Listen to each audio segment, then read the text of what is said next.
Kita mulai saja ya, sambil nunggu kawan-kawan yang lain.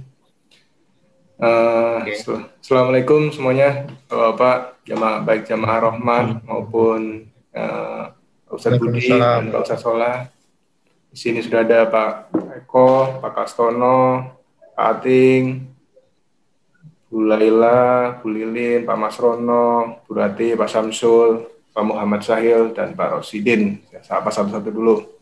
Insya Allah nanti mungkin akan beberapa teman-teman nanti akan menyusul. Kita mulai kajian sore ini dari Rahman. Bismillahirrahmanirrahim. Assalamualaikum warahmatullahi wabarakatuh.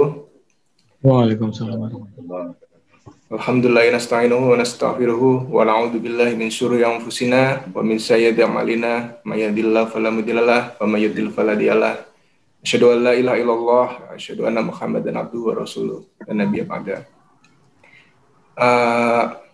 Alhamdulillah, syukurillah kita panjatkan kehadiran Allah Subhanahu wa taala karena kita diberi nikmat kesehatan, diberi nikmat waktu luang sehingga kita bisa bersama dalam suatu kajian online Ar-Rahman yang insya Allah ini merupakan kajian ketiga kita di 3 minggu berturut-turut dan semoga kita bisa istiqomah untuk melaksanakan terus kajian dan menambah silaturahmi dan juga siraman rohani untuk teman-teman semua, terutama di masa pandemi ini di mana kita tidak bisa berkumpul bersama, tidak bisa bertatap muka.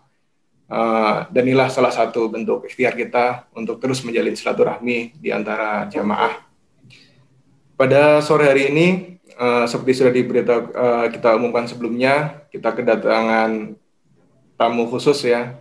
Jadi ada 2 ustadz kebetulan sore hari ini yang keduanya alhamdulillah menyempatkan diri untuk memberikan sedikit pencerahan dan mungkin inspirasi kepada kita semua, yaitu Bapak Ustadz Budi Santoso dan juga Ustadz Solahuddin. Mungkin sebelum memulai, saya sedikit perkenalkan dulu mengenai beliau. Jadi keduanya ini adalah merupakan guru saya mungkin ini ya, guru ya ketika saya off ya. Jadi Pak Ustadz Budi adalah beliau sekarang sedang pasca sarjana ilmu Quran dan tafsir di PTIQ Jakarta. Beliau juga pembina yayasan tunanetra penghafal Quran Nurul Qalbi yang membina sekitar lebih dari 400 santri tunanetra dan tersebar di 15 sekarang ya Pak Ustadz ya, 15 cabang Nurul Qalbi di Pulau Jawa, sekarang masih di Jawa Barat dan Jawa Tengah. Dan beliau juga pengasuh pondok Tahfiz Yatim Duafa Asyifa. Beliau mempunyai 2 pondok di Blora dan juga di Tangerang Selatan. Kemudian yang kedua Ustadz Solahuddin, beliau adalah hafiz tunanetra 30 juz. Jadi di balik disabilitasnya ternyata beliau diberi karunia luar biasa oleh Allah. Beliau mampu menghafalkan 30 juz mutkin dan beliau merupakan tunanetra semenjak kecil ya.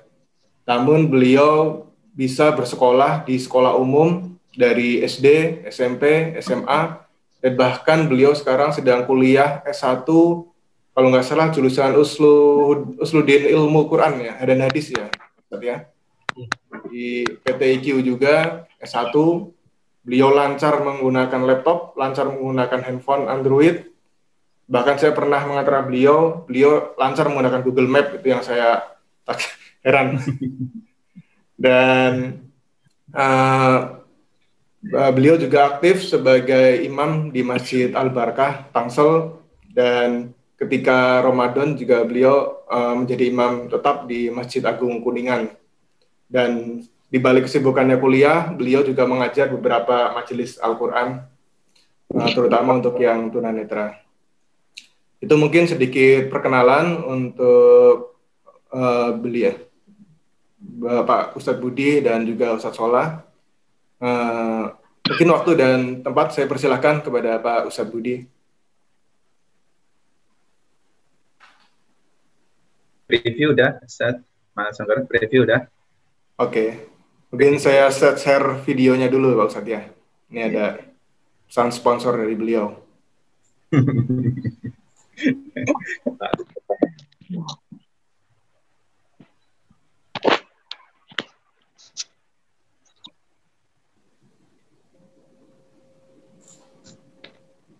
Ini kok nggak bisa hilang.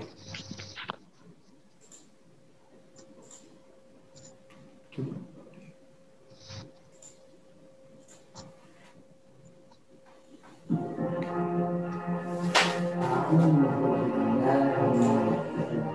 Suaranya masuk jelas ya Pak Ustadz? Masih?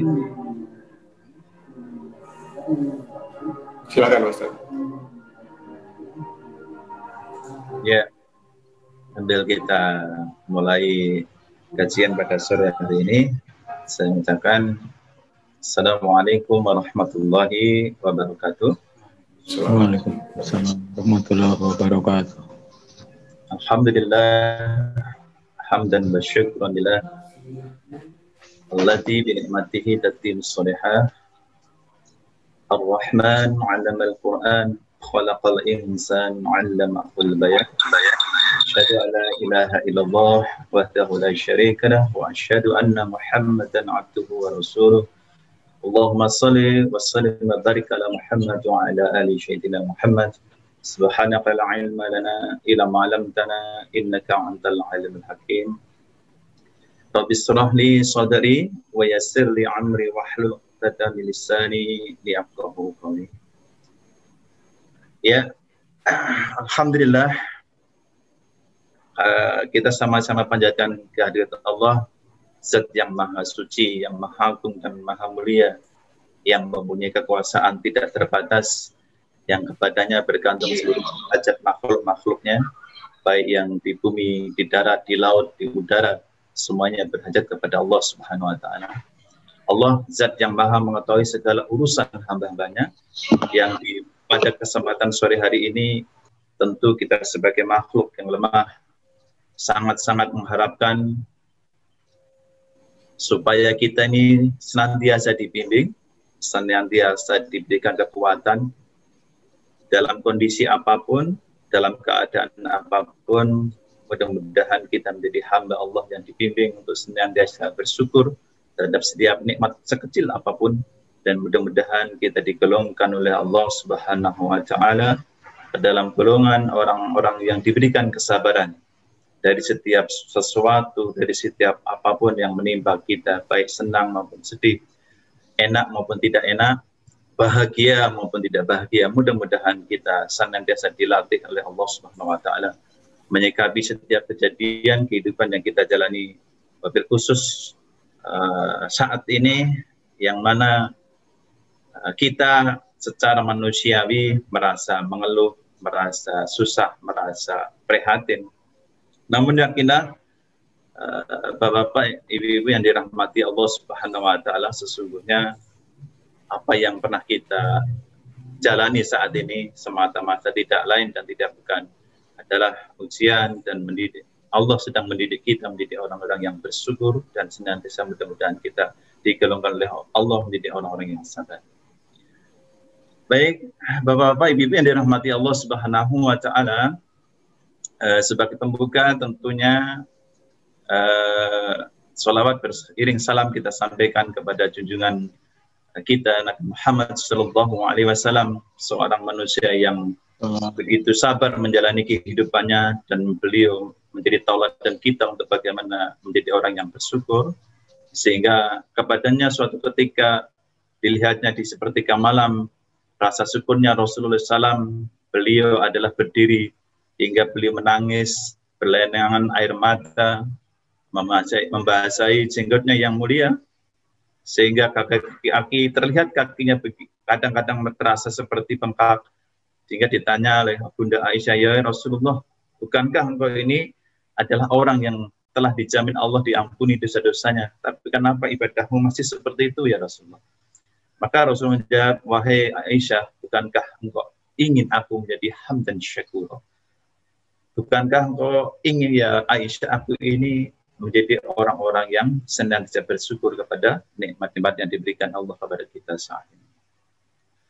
Untuk itu yang berikutnya, Bapak-bapak, Ibu-ibu yang dirahmati Allah Subhanahu wa taala, mungkin ini perdana saya mengisi kajian apa namanya? Komunitas Muslim ya. Komunitas Muslim BP Indonesia gitu ya, Mas Anggoro dan sahabat semuanya. Komunitas BP Muslim Indonesia ya. Komunitas Muslim BP Indonesia, Ustaz. Komunitas Muslim BP Indonesia. Baik. Ini sebagai pengawal, saya ingin menegaskan supaya ini kita jelas, BP ini balai penelitian atau balai peternakan atau balai pertanahan ini singkatannya ini BP ini. Nggak ada singkatannya. BP, ya. Nggak ada singkatannya. Ya, singkatannya. Baik ya teman-teman, saya sapa saudara-saudara saya, sahabat-sahabat saya dimanapun berada, baik itu yang ada di Jakarta maupun yang sedang itikaf seperti Mas Anggoro yang sedang itikaf di tempat-tempat karantina maupun sahabat-sahabat kami di BP yang sedang ada di Tangguh. Sesungguhnya kita sama-sama menyadari bahwasanya tidak ada di dunia ini yang terjadi secara kebetulan. Tidak ada sesuatu yang kita alami di setiap lini-lini kehidupan itu terjadi secara kebetulan. Termasuk kita bertemu pada sore hari ini, walaupun dalam dimensi tempat yang berbeda, namun sesungguhnya semua ini adalah merupakan kehendak dari Allah Subhanahu wa taala. Idealnya kalau secara keumuman orang menuntut ilmu atau kita belajar mengaji, maka kita akan berkumpul di sebuah tempat, di situ ada guru, di situ ada murid yang bertatap muka secara langsung. Namun pada sore hari ini Allah menakdirkan kita menuntut ilmu dalam ruang yang berbeda, namun masih satu titik yang sama, yaitu kita bersama-sama di sini, duduk bersama-sama, ingin belajar mengaji untuk semata-mata ingin bagaimana hidup kita semakin berharga, semakin bernilai, dan mudah-mudahan kita dipandang Allah Subhanahu wa taala menjadi orang-orang yang tidak lalai dengan kehidupan dunia ini, namun dalam kondisi apapun kita masih termasuk orang-orang yang berkenan menyisihkan waktu kita untuk berhenti sejenak dari hiruk pikuk kehidupan kita, mengurusi anak istri kita, mengurusi keluarga kita, pekerjaan kita. Tentu ini merupakan sebuah karunia yang tidak bisa kita nilai dengan uang ataupun dengan pangkat seperti apapun. Ini adalah karunia. Kita bisa berjumpa, bermuhasabah untuk sama-sama menuntut ilmu. Wabil khusus kita akan dialog bersama-sama tentang kaidah-kaidah dan manfaat fadilatul Quran. Tak kenal maka tak sayang. Nanti sedikit saya tadi sudah diperkenalkan Mas Anggoro, ya, memang benar. Allah mengamanahkan saya beberapa hamba-hamba Allah, di antaranya sahabat-sahabat kita tunanetra, yang alhamdulillah hari ini mereka sudah sedang berjuang dari satu orang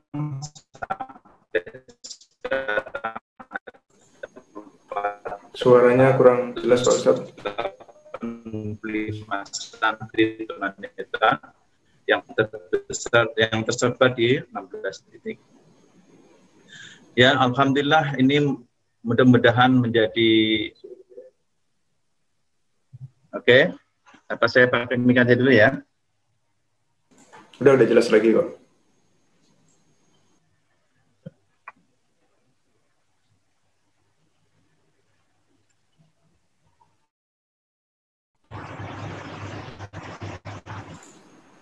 Oke.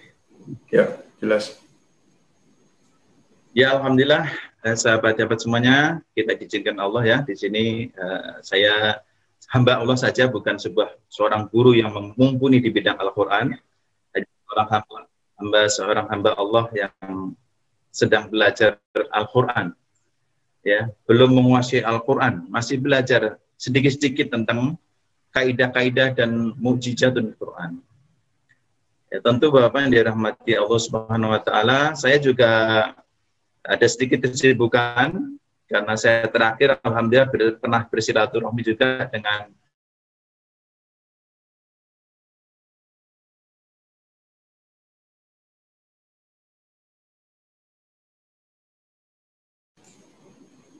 ditakdirkan Allah di proyek Qatar Petroleum di Qatar, di Doha Qatar selama 2 tahun.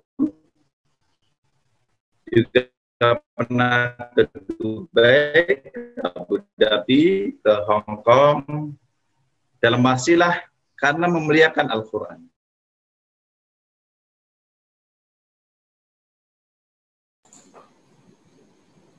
Putus.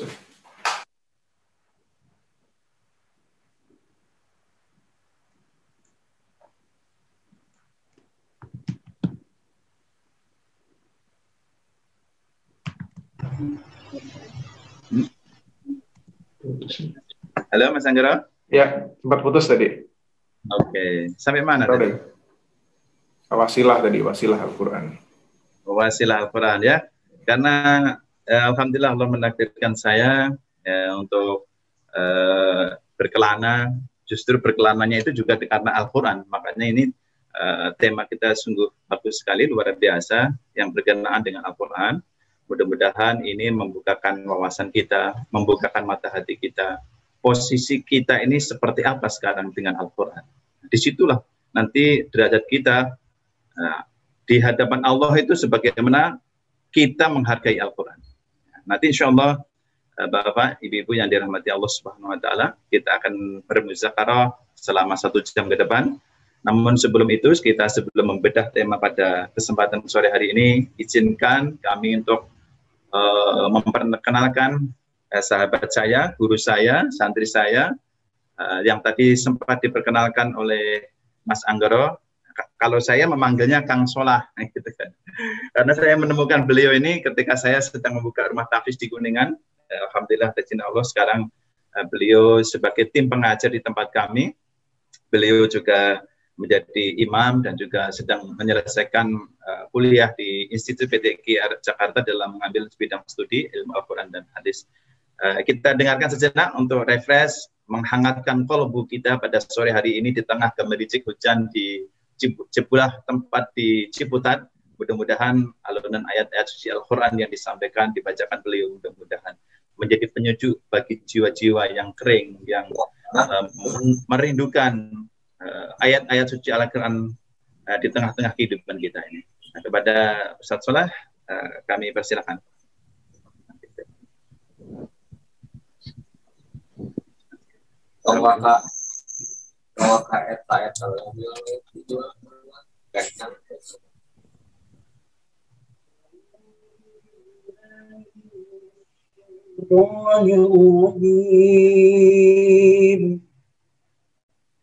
بسم الله الرحمن الرحيم إن الذين يتلون كتاب الله وأقاموا الصلاة وأنفقوا مما رزقناهم سرا وعلانية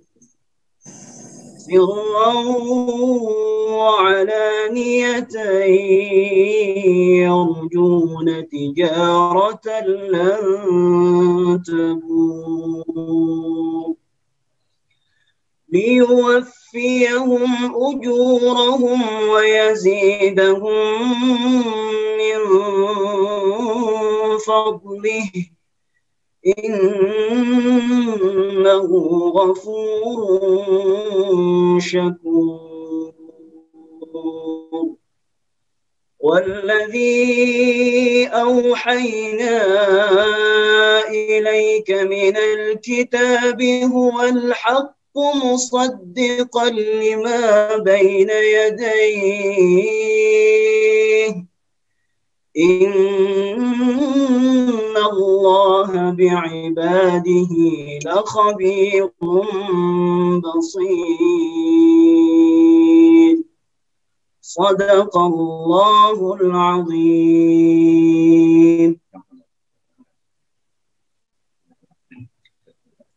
بسم الله الحمد لله والصلاة والسلام على رسول الله سيدنا محمد بن عبد الله لا حول ولا قوة إلا بالله. sahabat TV yang dirahmati Allah. Alhamdulillah pada sore hari ini kami bisa hadir walaupun dengan online untuk memberikan sedikit motivasi tentang Al-Quran.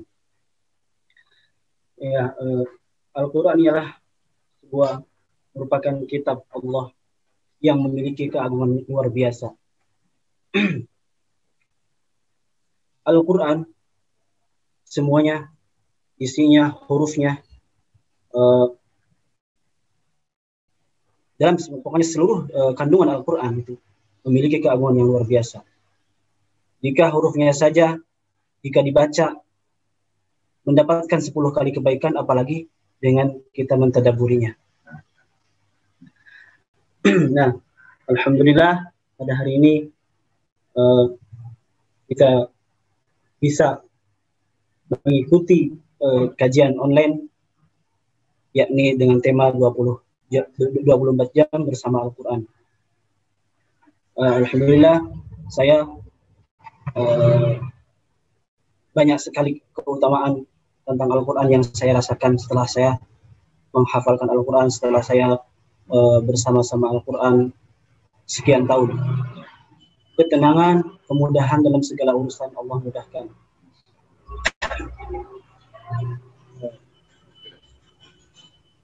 Alhamdulillah, saya juga telah menyelesaikan Al-Quran 30 juz.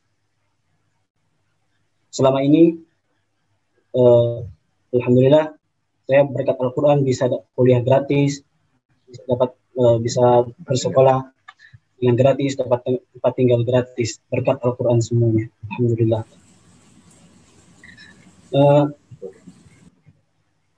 Adapun kenapa saya menghafal Al-Quran, maka banyak sekali keutamaan-keutamaan yang akan diraih oleh seorang penghafal Al-Quran.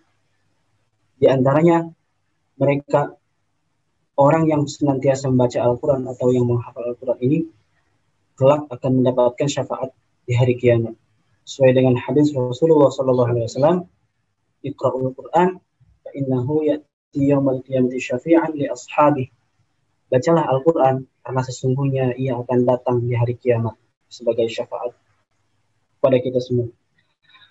Nah, tentunya walaupun kita hanya membaca saja, tidak paham akan makna Al-Quran, akan tetapi dengan kita sering baca Al-Quran, cinta dengan bacaan Al-Quran, maka Al-Quran itu kelak akan datang di hari kiamat sebagai penolong. Kemudian bukan itu saja, Al-Quran itu kelak di hari kiamat akan datang sebagai seseorang yang akan memberikan mahkota kepada pembacanya. Mahkota kehormatan akan dipakaikan dengan Al-Quran, oleh Al-Quran yang mewujudkan seperti manusia. Dan Al-Quran akan berkata kepada Allah, wahai Allah, inilah orang yang sewaktu di dunia setiap malam kurang tidur karena membacaku, karena mempelajariku, maka ya Allah, pakaikanlah mahkota untuknya. Bukan itu saja, orang tuanya, keluarganya pun akan mendapatkan syafaat dari Al-Quran jika memiliki anak seorang penghafal Al-Quran. Ya, kemudian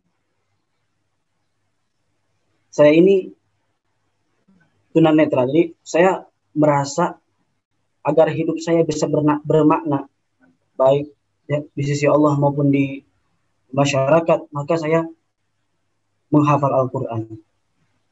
Dengan menghafal Al-Quran, saya teringat sabda Rasulullah SAW bahwasanya Allah itu akan mengangkat suatu kaum dengan Al-Quran dan merendahkannya. Maka saya dengan berpedoman kepada janji atau sabda Rasulullah itu, maka saya menghafal Al-Quran untuk supaya hidup saya ini bisa bermanfaat, untuk supaya hidup saya ini bisa berarti di sisi Allah maupun di masyarakat seperti itu.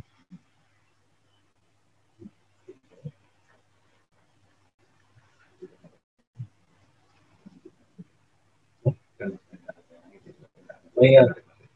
Yang selanjutnya nanti akan dikupas tuntas oleh Ustaz Budi. Gimana, Mas Andro? Bisa dilanjut? Mau lanjut aja, Pak Ustadz. Oke.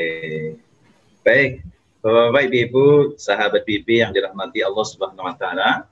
Itu tadi sedikit kita ta'aruf kepada seorang hamba Allah yang ditakdirkan tidak sama dengan kita, yang ditakdirkan berbeda dengan kita, yang mungkin menurut mata dohir kita beliau ini ada yang sesuatu yang kurang karena beliau mohon maaf tidak bisa melihat sebagaimana kita bisa melihat. Namun sesungguhnya kemuliaan itu bukan karena kita bisa melihat. Kemuliaan itu bukan karena kita punya jabatan kerja di Bibi. Kemuliaan kita bukan karena kita punya status sosial di masyarakat, bukan. Tapi Allah Subhanahu wa taala memberikan kita sebuah sinyal, sebuah gambaran, dan ini bisa diambil, bisa digapai oleh siapapun. Apabila kita, diantaranya kita ini menjadi orang-orang yang memang ada kesungguhan dan keseriusan di dalam kita belajar Al-Quran, atau kita fokus hidup kita untuk benar-benar fokus kepada Al-Quran. Sebagaimana yang tadi hadis yang disampaikan oleh Ustaz Salah yang berbunyi innallaha yarfa'u bihadzal kitab aqwaman wa yad'u bihil akharin. Sesungguhnya Allah akan memuliakan suatu kaum karena Al-Quran, dan Allah akan menghinakan suatu kaum bukan karena Al-Quran. Begitulah yang saya rasakan, yang dirasakan Ustaz Salah, walaupun beliau tidak seperti kita. Tapi sesungguhnya Al-Quran itu adalah yang mulia. Kalau kita memuliakan Al-Quran, maka yang memuliakan Al-Quran akan dimuliakan oleh Allah Subhanahu wa taala. Ini janji Allah. Coba kita lihat sejarah para sahabat. Kita ingat Umar bin Khattab radhiyallahu anhu. Umar bin Khattab ini, kalau kita melihat, membaca daripada sejarah Nabi, beliau ini adalah orang penentang, hina menurut kita. Tapi ketika dia tersentuh dengan Al-Quran, maka Allah muliakan kehidupan dunia dan akhiratnya. Ya. Bilal bin Rabah hanya salah budak. Beliau ini bukan siapa-siapa, tapi dengan Al-Quran, dia yakin dengan Al-Quran, dengan Islam, maka Allah muliakan beliau dunia akhirat. Dan sunatullahnya ini akan terus berlaku sampai sepanjang zaman, termasuk kita insya Allah. Seandainya kita memang serius belajar Al-Quran, peduli dengan Al-Quran, fokus dengan Al-Quran, mudah-mudahan kita termasuk di dalamnya. Nah, itu dia Bapak, Ibu-ibu, sahabat Bibi yang dirahmati Allah Subhanahu wa taala. Kita menginjak tema kita ini, yang membuat adalah panitia ini, pengurus DKM Masjid di Bibi, yang berjudul yaitu 24 jam bersama Al-Quran. Waduh, saya ini bayangannya seperti apa ini 24 jam bersama Al-Quran. Namun kita ingat bahwasanya ada hadis Nabi yang diriwayatkan oleh Imam Bukhari yang berbunyi khairukum man ta'allama al-Qur'an wa 'allamahu. Sebaik-baik kamu adalah orang yang belajar Al-Qur'an dan mengajarkannya. 24 jam ini seandainya kita mengikuti kaidah hadis tadi, khairukum man ta'allama al-Qur'an wa 'allamahu. Maka mudah-mudahan Allah Subhanahu wa taala jadikan 24 jam itu menjadi benar-benar berputih. Nah, Bapak, Ibu yang dirahmati Allah Subhanahu wa taala, temanya ini cukup bagus, 24 jam bersama Al-Quran. Cuma saya juga bertanya-tanya ini temanya ini mungkin nggak? Kan seperti itu. Ya, tanggung jawab ini Pak Panitia ini, khususnya Mas Goro ini, 24 jam bersama Al-Quran, gimana mewujudkannya? Kan seperti itu. Kalau saya tanya dengan sahabat Bibi, Ibu-ibu, Bapak-bapak, sahabat-sahabat kami yang di Bibi, mungkin nggak kira-kira? Udah kepotong WhatsApp, Ustaz, nama ya, Instagram. Mungkin nggak kira-kira 24 jam bersama Al-Quran? Kalau kita pakai bahasa sederhana, mungkin. Kenapa tidak mungkin? Ya, bahasa bercanda kita, handphone kita install aja di dalamnya ada Al-Quran 30 juz, kemana-mana kita bawa. Oh berarti Al-Quran sudah bersama kita 24 jam, kan seperti itu bercandanya. Apakah yang ketika kita punya handphone Android, lalu kita install ada Al-Quran 30 juz, wah berarti ini sudah termasuk 24 jam bersama Al-Quran? Nah, tentunya bukan yang demikian kan, kalau begitu semua orang nggak bisa. Seperti itu. Nah, 24 jam bersama Al-Quran ini yang seperti apa? Nah, ini yang perlu kita muzakarahkan, kita diskusikan pada sore hari ini. Yang mungkin kalau di Tangguh sudah menjelang pukul berapa ini? Pukul 7:30 ya. 7:30 ya, sahabat-sahabat kami yang ada di PP di Tangguh. Kemudian Allah menjaga kita semuanya, kesehatan, pengajaran dalam bekerja ya. Ya, kita lanjutkan. Ketika kita berkata bagaimana kita 24 jam bersama Al-Quran, kalau saya berkata kepada sahabat saya, kepada guru saya, Kang Solah mungkin ya. Kenapa seperti itu? Karena beliau hafal 30 juz. Karena beliau di dalam pikirannya, di dalam alam bawah sadarnya, beliau sudah punya hafalan 30 juz. Nah, bagaimana dengan kita yang dengan rentang waktu boro-boro kita bisa bertahan 24 jam. Baca Quran 1 jam aja sudah terasa panas kita ini. Sudah terasa berat, ya Allah lama banget. Baca surat Al-Kahfi tiap hari Jumat, itu saja terasa berat. Apalagi kita diminta untuk 24 jam bersama Al-Quran. Wah, ini tentu sesuatu hal yang mungkin menurut logika ini agak berat. Kan seperti itu. Nah, cuma bahasa ini, bahasa 24 jam kita bersama Al-Quran, ini bisa kita buat sebuah manajemen. Manajemen bagaimana kita ini bisa selalu dalam waktu 24 jam ini, hidup kita ini belajar mencoba mengikuti dan mengamalkan isi Al-Quran. Apa mungkin? Insya Allah mungkin. Nah, cuma nanti kan harus kita pecah dulu. Nah, ketika kita ingin bagaimana 24 jam kita bersama Al-Quran, kita harus kembali kepada diri kita. Apa yang harus kita kembalikan dalam diri kita? Yaitu cara sudut pandang kita sendiri terhadap Al-Quran. Ya. Kenapa seperti itu? Karena kita ini berbeda cara memandang Al-Quran. Ada sebagian kita, kaum muslimin, itu menjadikan Al-Quran sebagai pajangan hidup. Ya, sebagai apa, Mas Garo? Sebagai pajangan hidup. Jadi ini Al-Quran itu dipajang di lemari,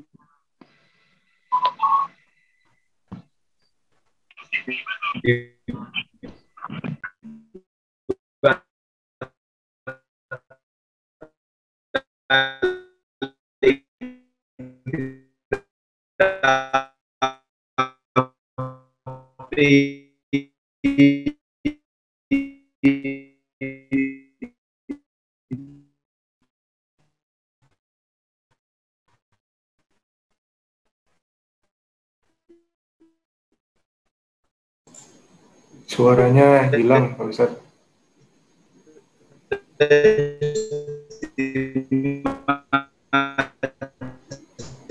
Suaranya putus-putus. Sebagai apa? Sebagai kita sudah tidak memajang Al-Quran.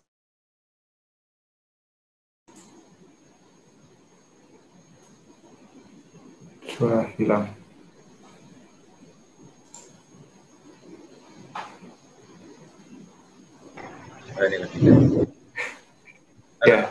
Ya, tadi sampai pajangan Al-Quran itu sebagai pajangan. Lagi? Sampai pajangan tadi. Mohon maaf, mungkin karena kondisi di tempat kami, di asrama kami ini sedang turun hujan, juga petir yang cukup lumayan, sehingga mungkin ada sedikit gangguan sinyal ya. Silakan Pak Ustaz. Halo? Ya, sudah jelas. Silakan dilanjutkan. Ya, kita bisa lanjut. Silakan. Halo? Ya, silakan, jelas Pak Ustadz, sudah jelas. Halo? Ya, Kedengar suara? terdengar jelas. Oke, oke, kedengar ya. Jadinya, bagaimana kita bisa mengamalkan Al-Quran, bisa Al-Quran bersama kita, kalau kita sudah salah menilai Al-Quran. Kita sudah salah memperlakukan Al-Quran. Kita sudah salah menyikapi Al-Quran itu sendiri. Sebagai apa Al-Quran kita selama ini? Kan seperti itu. Nah, tentunya, Bapak-Bapak yang dirahmati Allah Subhanahu wa Ta'ala, kalau kita ingin hidup kita, Allah golongkan jadi orang yang 24 jam, termasuk orang yang ada di dalam Al-Quran, tentu kita perbaiki cara memandang kita Al-Quran. Pertama, ada di kalangan kita ini, memandang Al-Quran itu sebagai pajangan hidup. Ini yang pertama. Saya pernah punya cerita, waktu saya pernah dinas tugas di Korea Selatan, saya ada komunitas bersama teman-teman yang di kawasan industri di sekitar saya. Waktu itu kita mencoba untuk membuat kajian lah seperti itu. Kita sama teman-teman yang dengan lintas suku, lintas profesi, lintas mazhab, boleh bilang seperti itu. Saya itu ada teman, selama 3 tahun, dia di Korea Selatan itu membawa Al-Quran. Namun, ini ada yang lucu. Kenapa ada yang lucu? Ketika sahabat kami ini, saya ajak untuk ngaji, karena sebelumnya dia malu karena seperti itu. Ketika saya ajak ngaji bareng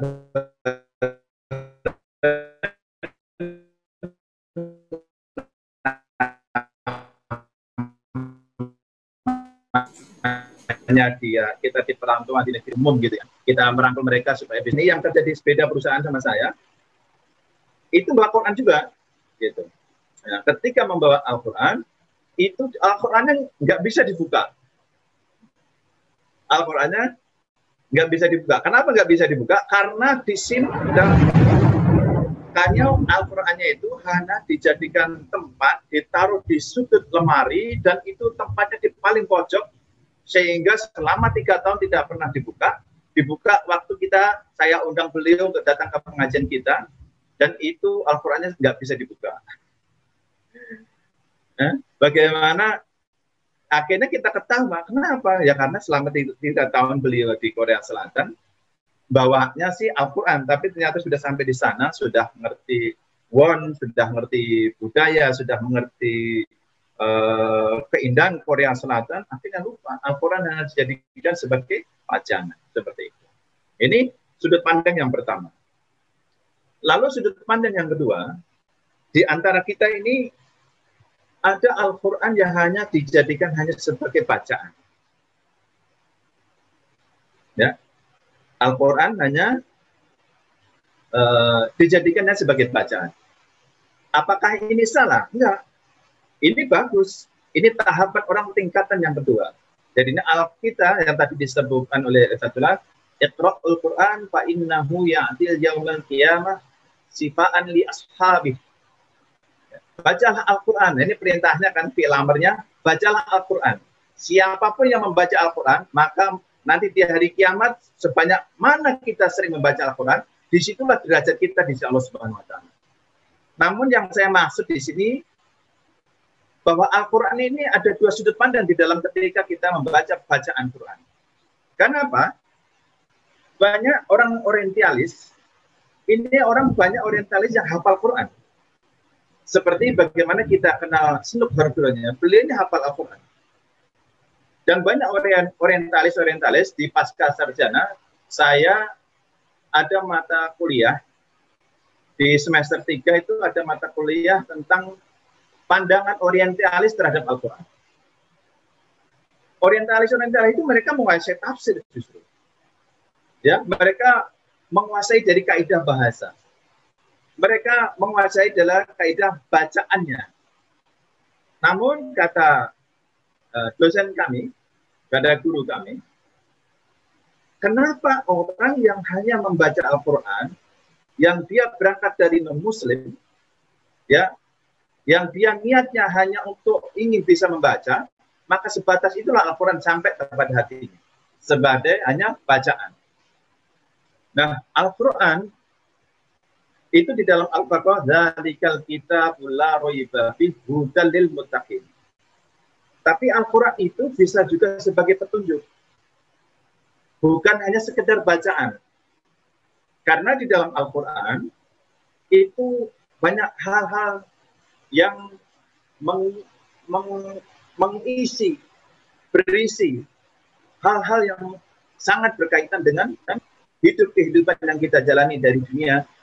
Bahkan sebelum kita lahir ke dunia, sedang ada di dunia, dan nanti ketika kita meninggalkan dunia, maka Al-Quran berbicara semua tentang kehidupan kita, kehidupan fase-fase yang kita hadapi. Tapi kalau kita jadikan Al-Quran itu bukan hanya kita belajar di level bacaannya saja. Karena memang Al-Quran itu di ayat-ayat yang lain nanti akan berbicara, ini Al-Quran mau kita posisikan sebagai apa, seperti itu. Ya. Namun ini sudah bagus, ini sudah luar biasa, karena tadi disampaikan oleh Kang Solah bahwasanya satu huruf mengandung 10 kebaikan. Sekarang saya tanya ke Mas Goro atau ke sahabat JPD, sudah tahu belum kira-kira yang dimaksud 10 kebaikan itu seperti apa? Dan pernah nggak kita membayangkan kebaikan seperti apa yang Allah akan berikan dari satu huruf yang kita baca di dalam Al-Quran? Pernah nggak kita bertanya pada diri kita sendiri, bertanya kepada Allah, oh iya, satu huruf 10 kebaikan. Lalu kebaikan yang seperti apa yang ada, yang kita pakai, yang kita selama ini kita kebaikan seperti apa? Sebenarnya nanti kita akan naik tingkatan lagi. Dalam Al-Quran bukan hanya sekedar bacaan dari sisi kaidah bacaannya saja, tapi kita nanti akan naik kepada hamba Allah yang diberikan kepahaman terhadap apa yang kita baca. Seperti itu ya.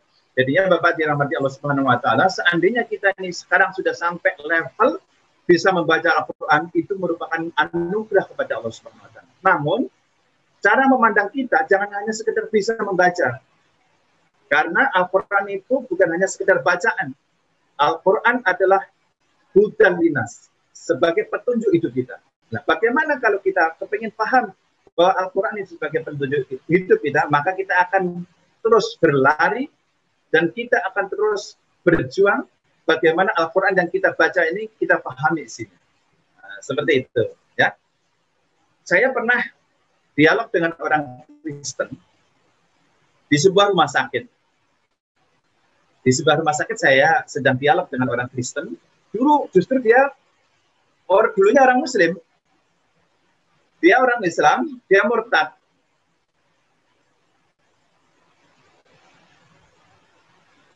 Lalu dia bertanya kepada saya, Mas Budi, itu orang-orang Islam, dulu kan saya Islam, bilang gitu dia sama saya. Dulu kan saya Islam. Apakah saya kok dulu ragu ya, apakah benar kita ini yang dulu itu orang-orang Islam baca Al-Quran itu walaupun nggak paham akan diberikan Allah kemuliaan atau akan diberikan Allah pahala?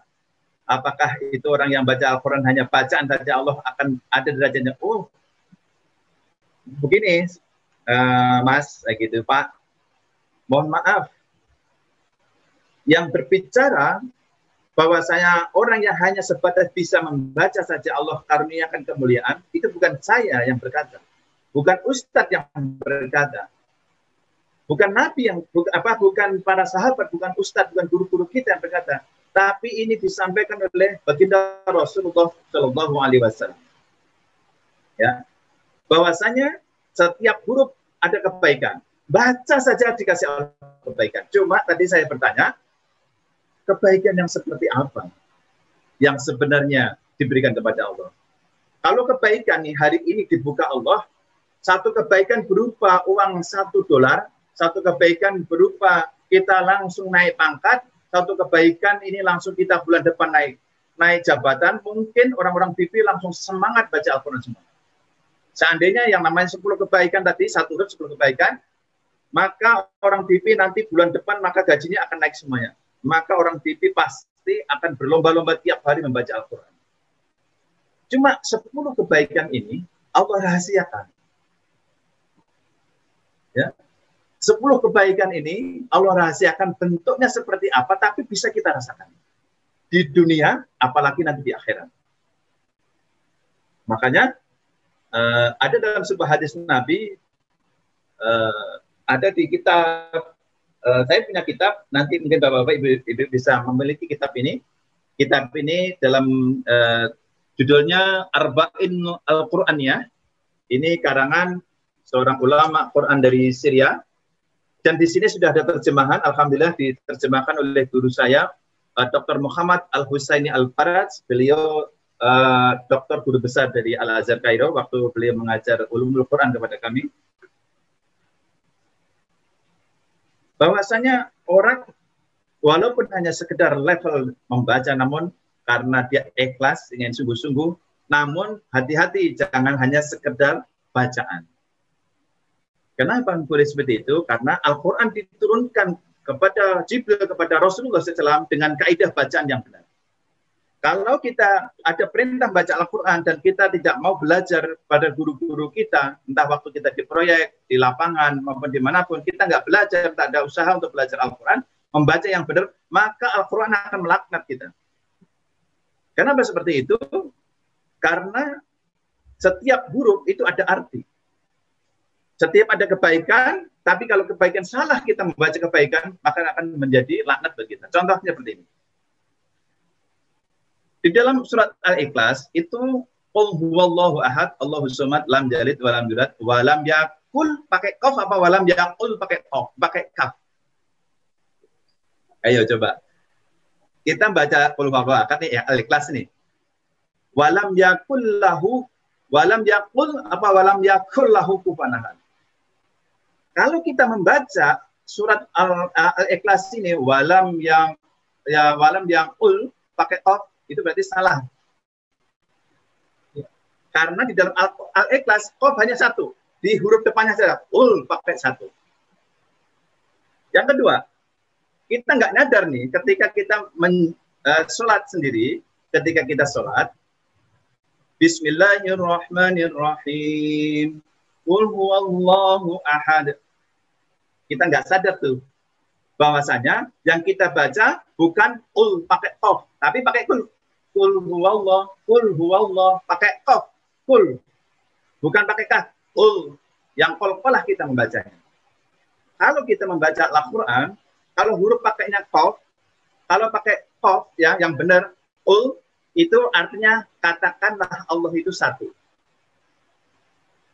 Tapi kalau kita membaca Qul huwallahu ahad pakai huruf kaf, itu artinya bukan katakanlah tapi makanlah. Coba kita teliti tadi, satu huruf kita salah membaca Qul huwallahu pakai qaf dengan Qul huwallahu pakai kaf, ini artinya sudah berbeda. Yang satu Qul pakai qaf, katakanlah Tuhan itu satu. Lalu ketika kita baca Qul huwallahu ahad, kita pakai kaf, maka artinya berbeda. Satu katakanlah, satunya lagi makanlah Tuhan itu satu. Masya Allah. Ini dari sisi bacaan. Maka bacaan itu akan menjadi ibadah, menjadi pahala kalau bacaan kita benar. Wah, saya malu Ustaz, karena saya sudah tua, gimana nih? Saya malu sama anak-anak saya nih belajar Al-Quran, masa tua segini, saya harus belajar Iqra. Seperti itu kadang-kadang gitu. Bapak-bapak yang dirahmati Allah Subhanahu Wa Taala, ada pepatah tidak ada kata terlambat untuk belajar. Belajar bisa dimanapun. Kita sedang decide, pasti ada teman kita yang bisa ngajarin kita Iqra, kita belajar. Karena apa? Jangan sampai nanti Al-Quran akan menuntut kita karena bacaan yang salah. Al-Quran itu akan berpahala apabila kita baca dengan kaidah tajwid yang benar. Tapi hati-hati, sahabat-sahabat semuanya, jangan sampai Al-Quran yang selama ini kalau kita nggak belajar, perasaan benar. Saya juga dulu seperti itu. Saya juga dulu seperti itu. Ternyata saya tahu saya salah ketika saya belajar. Dan itu ada guru yang tempat kita belajar. Nah, contohnya sederhana tadi, Qul huwallahu ahad. Coba diulang lagi, saya gituin. Qul huwallahu ahad. Ulangi lagi. Kul, pakai kau, pakai apa ya? Pakai kul. Ya coba kenapa? Hurufnya benar pakai kau, tapi kita salah membaca pakai kaf. Ini juga fatal. Seperti itu. Nah, lain lagi. Bismillahirrahmanirrahim. Alhamdulillahi Rabbil Alamin. Sudah benar enggak? Belum tadi, Mas Goro. Alhamdulillahi Rabbil Alamin. Satu lagi bacaan saya. Alhamdulillahi Rabbil Alamin. Ketika saya membaca alamin, dengan membaca pakai hamzah, dengan kita membaca alamin pakai ain.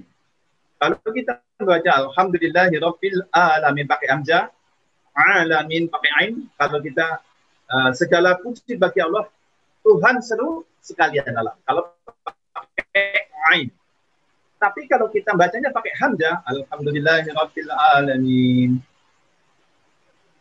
kita pakai hamzah, maka artinya segala puji bagi Allah, Tuhan yang berpenyakit. Tuhannya orang-orang berpenyakit. Gara-gara hamzah, gara-gara ain ini sudah berbeda. Nah, makanya itu sahabat-sahabat itu yang dirahmati Allah Subhanahu Wa Taala, untuk kita ini boleh dibilang usia kita ini sudah usia senja. Sudah ada yang kepala 40, atau 30, atau 50. Tentu ini menjadi tadabbur untuk kita semuanya, Bapak yang dirahmati Allah Subhanahu Wa Taala. Sudah seberapa jauh kita hari ini dari sisi bacaan Al-Quran, kita sudah sungguh-sungguh untuk menempatkan lidah kita sesuai Al-Quran yang diturunkan. Tapi kan saya susah ini, kita sudah tua, ngalamin. Nah, saya bisanya ngalamin, bukan ngalamin. Nah, kalau kita sudah sepuh, lidah juga susah, yang penting ada usaha untuk belajar. Ada keinginan untuk belajar. Allah Subhanahu Wa Taala tidak melihat hasil kita belajar, tapi melihat proses kita mau belajar. Seandainya nih, kita belajar baru Iqra, sudah usia 50-60, ternyata Allah wafatkan kita di usia itu, kita belum bisa masuk ke membaca Al-Quran yang benar, maka mudah-mudahan kita berharap kepada Allah Subhanahu Wa Taala, bacaan-bacaan yang salah, maka Allah maafkan. Allahumma innaka afuun, sesungguhnya Allah itu maha memaafkan, maka dimaafkan oleh Allah. Tapi yang Allah lihat bukan karena salahnya, oh ya kamu masih mau belajar. Ini yang dihargai oleh Allah Subhanahu Wa Taala.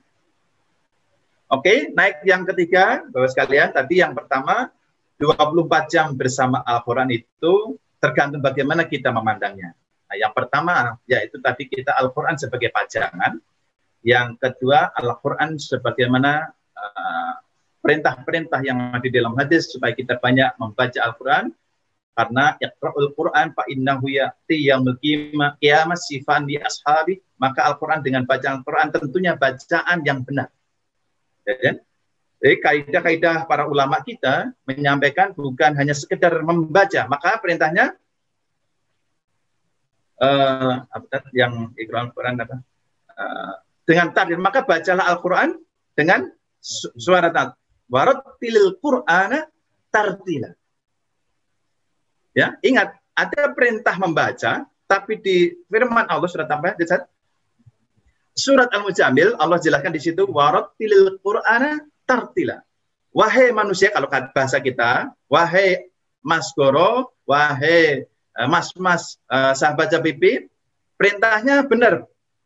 Baca Al-Quran. Tapi yang dimaksud Allah di sini adalah dengan warattilil Qur'ana tartila. Bukan warattilil Qur'an berhenti di situ. Maka baca Al-Quran dengan apa? Dengan tartil. Dan wal tartilil Qur'ana tartila.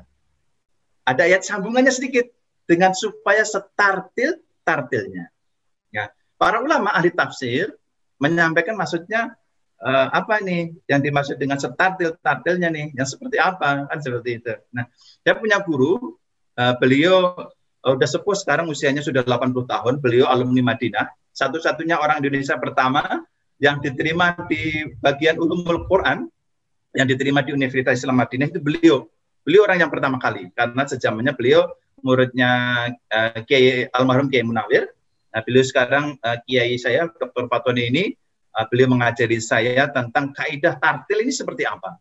Ternyata ketika dibahas tentang bab tartil ini, saya merinding. Merinding kenapa? Karena sementara ini perintahnya yang dikehendaki Allah, bacaan yang diterima Allah adalah bacaan Al-Quran yang warattilil Qur'ana tartila. Tartil itu seperti apa? Saya tanya lagi, ya Dokter, Kiai, maksudnya tartil yang seperti apa? Ternyata dijelaskan oleh beliau, karena beliau adalah orang yang memang menguasai ilmu qiraat sabah, beliau menguasai dan beliau mengarang banyak kitab tentang ilmu ulumul Quran di bab qiraatul Quran. Maksudnya secara bahasa sederhana kita, maka ketika kamu membaca Al-Quran, maka bacalah dengan tartil. Maksud tartil seperti apa? Dengan makhorijul huruf yang benar. Dengan ikfa dan idharnya yang benar. Dengan hukum mat, mana panjang, mana pendek. Ini yang disebut dengan tartil Quran. Ya. Jadi Al-Quran ini satu-satunya bacaan di muka bumi ini yang Allah ketika seorang hamba membacanya, maka Allah kasih penghargaan. Satu-satunya huruf, satu-satunya kode huruf yang berbeda dengan huruf yang lainnya hanya Al-Quran. Yang dengan membacanya, maka Allah muliakan kita yang membaca. Tapi dengan syarat warattilil Qur'ana tartil. Dengan bacaan yang setartil-tartilnya. Itu perintahnya bukannya tartil, setartil-tartilnya. Supaya seusaha semampu kita. Makanya itu kita jangan sampai ketika Allah Subhanahu wa taala memanggil kita nanti, ketika kita dihisab di yaumul hisab, wahai fulan, iqra'ul Quran. Ketika kita sudah membaca Al-Quran, membaca ayat iyyaka na'budu wa iyyaka nasta'in, itu berhenti. Kenapa? Ini salah. Kenapa? Karena iya itu dia pakai tasdid. Bukan iya, tapi iya. Apa bedanya iya dengan iya? Itu ada berbeda. Bahayanya di situ, makanya perintah tartil ini supaya kita nggak serampangan di dalam baca Al-Quran. Karena apa ini? Ini wahyu Allah, ini kalam Allah, berbeda dengan yang lainnya. Maka sahabat-sahabat bibi yang dirahmati Allah Subhanahu wa taala, kita masih ada sisa umur. Kalau kita menuruti sibuk, semuanya sibuk. Semuanya kita juga punya profesi masing-masing. Kita dengan membaca yang seperti apa, tentu kita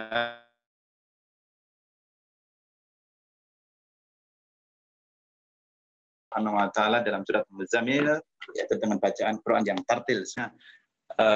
Baru kita lanjutkan lagi tingkatan yang berikutnya, ketika yang ketiga. Nanti ada tingkatan yang keempat. Ini waktunya jam berapa? Kira-kira? Mungkin sekitar 15 menit lagi ya. Karena kita maghrib di jam 21. Ya, kalau nggak selesai, nanti kita ada sebentar, nanti baru itu kita lanjutkan ya, Mas Garo ya. Ya, silakan. Ya, nanti barangkali Allah izinkan di lain waktu kita akan lanjutkan seperti itu. Jadi Bapak, Ibu-ibu yang dirahmati Allah Subhanahu wa taala, tadi ini menjadi cambuk untuk kita semuanya, dan juga ketika saya sadar itu ketika saya ketemu dengan seorang guru,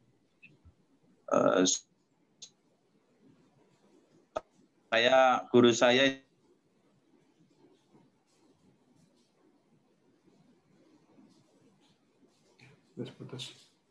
di Doha itu kan banyak masyayikh ya. Banyak syekh-syekh yang selektif ketika menjadi izinnya, termasuk muazzinnya. Ini kan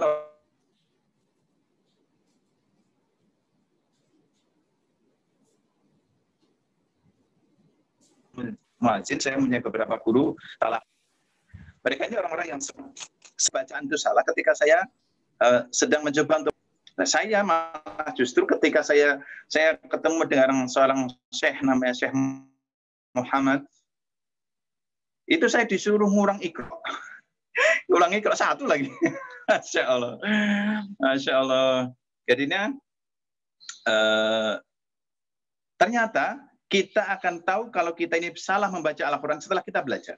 Kalau kita nggak belajar, maka nggak tahu kita ini salah bacaan kita. Maka sahabat-sahabatku semuanya, sahabat BP yang dirahmati Allah Subhanahu Wa Taala, mumpung kita masih diberikan waktu oleh Allah Subhanahu Wa Taala, umur, kesehatan, dimanapun kita bertugas, dimanapun kita berada, marilah kita menyisihkan waktu kita bukan hanya sekedar membaca, tapi kita mencoba untuk memperbaiki bacaan kita. Karena inilah nilai yang berarti ketika kita bacaan Quran kita sampai dan kembali kepada yang menurunkan Al-Quran apabila bacaan-bacaan kita ini sesuai dengan kaidah ketika Al-Quran itu diturunkan. Gitu ya. Maka sahabat-sahabat Nabi ini mempunyai sahabat-sahabat yang spesial seperti Ibnu Mas'ud. Ibnu Mas'ud ini adalah seorang sahabat Nabi yang disenangi oleh Rasulullah SAW. Suatu ketika Rasulullah SAW berada di sebuah mimbar yang diriwayatkan oleh Ibnu Qayyim al-Jauziyah. Beliau mengatakan, wahai Ibnu Mas'ud, bacalah untukku Al-Quran. Lalu Ibnu Mas'ud berkata, ya Rasulullah, bukankah engkau ini Al-Quran itu diturunkan kepadamu? Bagaimana aku membacakannya untukmu, wahai Ibnu Mas'ud? Sesungguhnya bacaan Al-Quranmu itu bagus merdu. Dan begitulah Al-Quran seperti suaramu itu ketika Al-Quran itu diturunkan. Seperti itu. Dan Rasulullah SAW nanti ketika kita ini sudah selesai ya, Al-Quran ini memang diturunkan dengan kaidah-kaidah ilmu yang sangat teliti, detail, dan harus hati-hati. Sehingga tidak menjadikan Al-Quran itu melaknat bagi pembacanya. Dalam hal ini dari qiraatul dulu ya, nanti sampai nanti pengamalannya. Makanya kita harus hati-hati di level membaca. Seperti itu. Nah, makanya Ibnu Mas'ud ini salah satu sahabat Nabi yang disenangi Rasulullah karena suaranya merdu. Nah, nanti ketika kita sudah baik bacaan kita, bacaan Al-Quran kita sudah bagus, makhorijul hurufnya, panjang pendeknya, kaidah-kaidah idgham dan gunahnya, matnya, maka kita nanti disunahkan untuk memperindah bacaan Quran kita. Kenapa seperti itu? Membaca Al-Quran itu disunahkan untuk dengan suara yang indah. Seperti itu. Iya, benar tadi ya. Nah, sebagaimana tadi Ustaz Salahuddin, nanti di akhir pertemuan beliau akan membaca satu ayat lagi atau 2 ayat untuk penutup kita. Bagaimana sebenarnya nanti ini sebenarnya saya mau ada testimonial nih. Nanti ada salah satu jemaah BP yang membaca Al-Quran, kita ajak, nanti kita kasih hadiah. Nanti yang menyeleksi bacaannya sudah benar enggaknya nanti Ustaz Solah. Atau nanti kita ada ajak, silahkan membaca, bapak-bapak, ibu-ibu membawa Al-Quran, dibuka antara juz 1 sampai jam 10, silahkan pilih ajak nanti untuk menjaga, kita membantu menjaga Al-Quran, hafalan Quran Sholat, nanti dibaca, terus nanti disimak, suruh melanjutin Ustaz Sholah. Apakah benar Ustaz Sholah ini benar hafalan Al-Qurannya? Nah, sebenarnya kita ada forum seperti itu, jadi intinya ini saja. Sama beliau ini nanti kapan-kapan kalau kita ada forum, nanti bapak-bapak sekalian, nanti kita ada forum, ini bapak-bapak baca Al-Quran nanti disimak oleh kita, mana yang benar, mana salah kita ajarin, atau nanti bapak-bapak silakan buka ajak 10 juz pertama aja dulu, nanti suruh nebak ini ayat apa, surat apa, di halaman berapa, kanan apa kiri, Ustaz Solah biasanya mengerti beliau. Nah, inilah yang luar biasa, Bapak dirahmati Allah Subhanahu Wa Taala. Ini dari sisi bacaan. Ini dari tingkatan yang kedua, ya bagaimana kita memandang Al-Quran itu dari sisi bacaan. Mesti hidupin sampai depan. Oke, yang ketiga, Mas sekalian yang dirahmati Allah Subhanahu Wa Taala, mungkin kalau bicara waktu mungkin sudah ini ya. Gimana Mas Anggoro? Apa ya, kita lanjutkan? Mungkin. Apa ada forumnya jawab? Karena kita masih ada 2 tingkatan lagi ketika sudut pandang kita di dalam memandang Al-Quran. Ini ada beberapa pertanyaan, Pak Ustadz. Okay. Pertama yang di chat box ini. Gimana kita pending dulu bahasannya ya. 24 jam bersama Quran itu yang seperti apa? Baru 2 bahasan kita pada sore hari ini. Apa nanti kita lanjutkan? Seandainya nanti kita ada umur panjang, ada sehat, nanti kita apa mau dituntaskan sampai maghrib kita bahasan. Apa nanti jawabannya saya rangkum, nanti saya jawab di grup teman-teman BP. Boleh. Atau gimana? Silakan dituntaskan, nanti saya. Terserah gimana baiknya? Baik. Tuntaskan dulu nggak apa Ustadz, nanti untuk jawabannya nanti kita WA aja, nanti saya broadcast di WA grup, nggak masalah. Oke. Berarti kita lanjutkan materi ya? Mungkin sekitar 5 menit lagi ya Pak Ustadz ya. Gimana sahabat? Kenapa? 5 menit lagi. Oh, kita kajian kita 5 menit lagi. Ya. Oke, nanti 1 menit terakhir diisi bacaan Quran Mas Soleh ya, guru kita. Oke. Tadi dari sisi bacaan, tingkatan kita kedua, kita selama ini, mungkin saya sendiri, hamba yang fakir ini, selama ini masih kadang-kadang kita agak-agak kurang sungguh-sungguh memperhatikan bacaan Al-Quran kita. Sehingga kenapa? Ketika kita membaca Al-Quran, kita nggak bisa nangis. Padahal ada perintah di dalam sebuah hadis, ketika engkau mendengarkan atau membaca Al-Quran, menangislah. Kalau nggak bisa menangis, maka pura-pura nangis. Kenapa hari ini, Bapak dirahmati Allah Subhanahu Wa Taala, kita membaca Al-Quran nggak ada rasa, nggak ada keristuan bahwasanya yang kita baca, kita sedang berdialog dengan yang mempunyai Al-Quran, yaitu Allah Subhanahu Wa Taala, yang menurunkan Al-Quran, yaitu Allah Subhanahu Wa Taala. Kenapa ketika kita baca Al-Quran, hati kita hampa? Di antara satu, saya coba menelusuri kenapa ini ya, saya membaca Al-Quran di dalam sholat, baca Qul Huwallahu Ahad, yang sederhana aja, Pak, nggak menggetarkan jiwa itu kan? Kita membaca ayat-ayat Allah maka bergetarlah. Kita bersatulah biar membaca sekalian ya, untuk selesai. Sampai baca ayat. A'udzu billahi minasy syaithanir rajim. Bismillahirrahmanirrahim. Innamal mu'minuna alladzina idza dzukirallahu wajilat qulubuhum wa idza tuliyat 'alaihim ayatuhu zadatuhum imanan wa 'ala rabbihim yatawakkalun. Masya Allah. Hari ini, sahabat-sahabat Bibi, kita ini sedang bergetar. Hati kita ini bergetar ketika, bukan bergetar ketika mendengar lantunan ayat-ayat suci Al-Quran, tapi hari ini hati kita bergetar ketika kita disebut COVID-19. Masya Allah.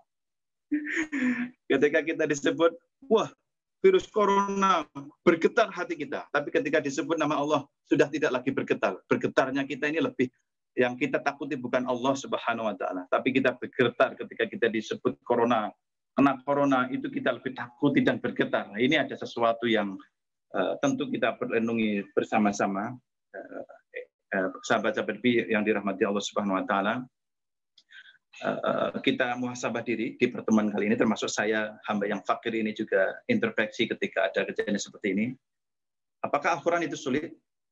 Apakah Al-Quran itu berat? Apakah Al-Quran itu begitu susah membaca? Mari kita bermuhasabah di dalam surat dengan Al-Quran, surat Al-Qamar ayat 22.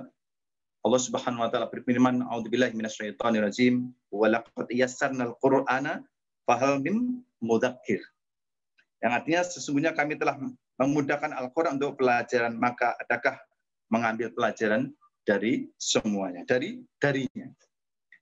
Makanya ketika Allah Subhanahu Wa Taala, Al-Quran itu mudah, dan Allah yang menjanjikan Al-Quran itu mudah. Walaqad yassarnal Qur'ana fahal min mudzakir. Dan telah aku mudahkan Al-Quran untuk kalian. Nah, makanya kita mudah-mudahan diberikan kesempatan Allah, diberikan umur panjang untuk bersama-sama bersungguh-sungguh belajar kita tentang kaidah bacaan Quran.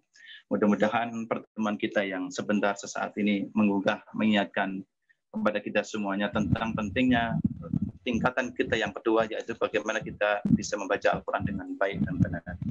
Tentunya saya sendiri juga masih sama-sama belajar. Saya sudah hampir 3 tahun saya talaki pada guru saya di PTIG, bersama juga sama satu guru saya, sama Ustaz Salahuddin, kita talaki. Tapi karena corona ini, karena guru saya kemarin satu kampus ada kena masalah COVID, makanya kita libur dulu. Tapi sesungguhnya dimanapun kita, pada keadaan apapun kita, selama kita ada niat yang benar-benar, maka Allah akan kasih jalan. akan Allah kasih bukakan kemudahan-kemudahan. Jadi ya, ikhwatilah yang dirahmati Allah Subhanahu wa taala, Bapak-bapak, Ibu-ibu, sahabat TV, marilah kita jadikan renungan dengan adanya pandemi corona ini bukan menghentikan langkah kita untuk belajar Al-Qur'an, tapi jadikanlah ini menjadi jalan kesungguhan kita untuk kembali kepada Al-Qur'an. Al-Qur'an mari kita jadikan bukan hanya sekedar pajangan, tapi masuk ke tingkatan yang kedua, yaitu Al-Quran kita menjadi Al-Quran adalah menjadi bacaan yang akan membuka hati. Tadi saya sampaikan kenapa Al-Quran ketika dibaca kita nggak ada zoom, nggak ada rasa. Mungkin diantaranya adalah karena bacaan Al-Quran kita mungkin masih ada kekurangan dari kaidah tajwidnya, makharijul hurufnya. Maka ada kesempatan marilah kita sama-sama perbaiki. Walaupun kita sedang dinas 1 bulan di Said, ada waktu, ada kesempatan, mari kita jangan berhenti belajar. Dan saya, insya Allah seandainya memang dikehendaki, diinginkan, kita bisa belajar online. Dimanapun, dengan keadaan apapun, selama kita ada niat yang benar, maka Allah akan mudahkan untuk kita belajar. Semuanya tergantung kepada niat, innamal amal binniat. Kalau kita niat sungguh-sungguh, maka walladzina jahadu fina lanahdiyannahum subulan. Barang siapa yang bersungguh-sungguh di jalanku, maka akan aku tunjukkan jalan-jalan. Wallahu a'lam bishawab. Mas Anggoro dan sahabat-sahabat TV yang dirahmati Allah Subhanahu wa taala, saya Al-Fakir, hamba Allah yang juga masih dalam belajar. Doakan saya bisa membimbing anak-anak santri kita yang di depan rumah saya ini di Asrama 2, anak-anak yatim piatu, apa yang sedang alhamdulillah sudah ada yang 21 hafal Quran, dan kepada saudara-saudara kita kaum tunanetra yang hari ini insya Allah sedang tawakuf karena memang peraturan pemerintah, tapi mereka sedang berusaha untuk terus belajar Al-Quran.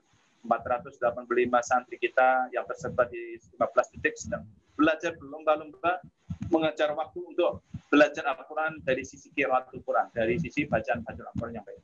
Tentu kita yang orang yang awas, yang diberikan Allah mata yang sempurna, mudah-mudahan kita bisa menjadikan kesempatan hidup nikmat, bisa memandang indahnya rangkaian-rangkaian huruf-huruf Al-Quran. Mudah-mudahan Allah berikan kesempatan kita untuk bisa memperbaiki bacaan. Wallahu a'lam bishawab. Mas Anggoro, saya mohon hidup dulu ya, karena sudah sebentar lagi Ustaz Solah harus jadi imam di masjid dan kita juga sedang siap-siap untuk menuju sholat maghrib. Saya Al-Fakir, dari sekian kata ungkapan dari awal sampai akhir saya menutup ini, saya ada kesalahan, itu murni dari saya pribadi dan saya mohon ampun kepada Allah Subhanahu wa taala. Dan seandainya ada 1-2 kata yang benar, itu semata-mata bimbingan dari Allah Subhanahu wa taala. Gimana Mas Anggoro? Ya, terima kasih Ustaz Budi atas bimbingan tausiahnya mengenai Al-Quran ya. Jadi tadi mungkin sedikit saya rangkum beberapa tausiah tadi mengenai Al-Quran, bahwa kita harus memuliakan Al-Quran karena Al-Quran akan memuliakan kita, dan juga ada beberapa tahap sudut pandang kita terhadap Al-Quran. Jadi jangan sampai Al-Quran hanya menjadi bacangan, jadikanlah Al-Quran menjadi bacaan dan juga menjadi petunjuk hidup dalam hidup kita. Semoga kita bisa belajar untuk berjuang untuk memahami Al-Quran dan menjadikan Al-Quran sebagai petunjuk hidup kita. Dan tadi ada hadis yang cukup mengena di kita juga, yaitu mengenai khairukum man ta'allama al-Qur'ana wa 'allamah, bahwa sebaik-baik kita adalah yang belajar Al-Quran dan mampu mengamalkannya. Semoga kita termasuk dalam sebaik-baik umat Nabi Muhammad. Amin. Amin. Baik, terima kasih. Sahabat-sahabat TV Allah Subhanahu wa taala, saya hanya bisa berdoa mudah-mudahan sahabat-sahabat TV senantiasa dilindungi Allah dimanapun bertugas, mudah-mudahan Allah berkahi rezekinya dimanapun bekerja, mudah-mudahan Allah rahmati keluarga yang ditinggalkan, mudah-mudahan anak-anak istri yang ditinggalkan dalam tugas di site maupun dimanapun bertugas, mudah-mudahan senantiasa diberkahi rezekinya, mudah-mudahan Allah diberikan kesempatan untuk kita sama-sama belajar Al-Quran. Dari saya mohon maaf, hamba yang doif yang masih belajar ini, mudah-mudahan Allah Subhanahu wa taala memberikan kita kesempatan untuk membahas kajian yang berikutan, tingkatan ketiga dan tingkatan keempat, sudut pandang kita di dalam memandang Al-Quran menjadi orang yang 24 jam bersama Al-Quran. Wallahu a'lam bishawab. Saya akhiri demikian saja, saya bersama Ustaz Solah yang sebentar lagi mau ngimami saja, mau jadi imam masjid. Mohon maaf Mas Anggoro dan sahabat-sahabat semuanya. Saya tutup dengan doa kifaratul majelis. Subhanakallahumma wa bihamdika asyhadu an la ilaha illa anta astaghfiruka wa atubu ilaik. Jadi saya mohon izin, mohon diri dulu karena nanti habisnya ada kajian santri-santri di asrama pondok yatim kami. Kita tutup. dengan wabillahi taufik wal hidayah. Assalamualaikum warahmatullahi wabarakatuh.